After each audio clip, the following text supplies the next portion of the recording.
It was a stormy night, and I was exhausted after a long day at work. My name's Denzel, by the way.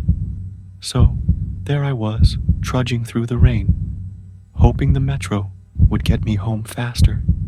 I sprinted to the nearest metro station, this old, creepy building that hadn't seen any love in years.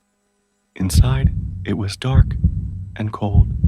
The fluorescent lights flickered like they were about to give up, casting these weird, jumpy shadows on the walls.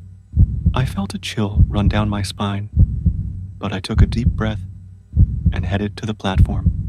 I was the only person there. It was quiet, way too quiet. The only sound was the distant drip of water somewhere in the station. I stood there, waiting, when I heard this soft whisper behind me. I spun around, but there was no one there. I laughed nervously, shaking my head. "You're just imagining things, Denzel," I told myself.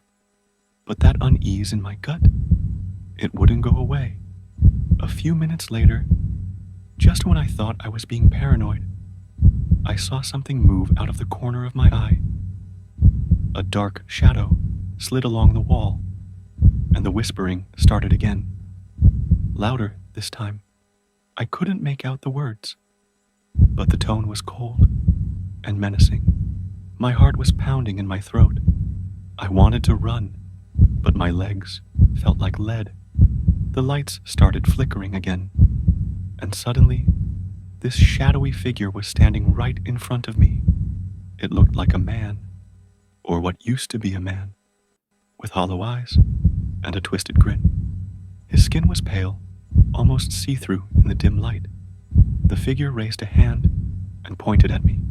"You're next," it whispered, its voice like nails on a chalkboard. I felt my blood turn to ice. I tried to scream, but no sound came out. The figure moved closer, and the air around me turned freezing. Then, out of nowhere, the metro came roaring into the station. The lights steadied for a second. I blinked, and the shadow figure was gone. I stood there, gasping for breath, my heart still racing. The metro doors opened, and without thinking, I jumped inside. The metro was empty, except for an old man sitting at the back, staring out the window. I sat down, trying to calm myself. I looked out the window at the platform as it slowly passed by.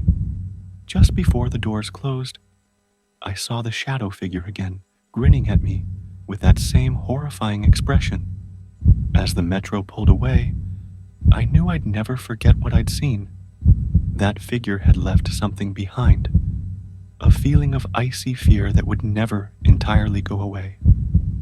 And deep down, I knew this wouldn't be the last time I faced this nightmare.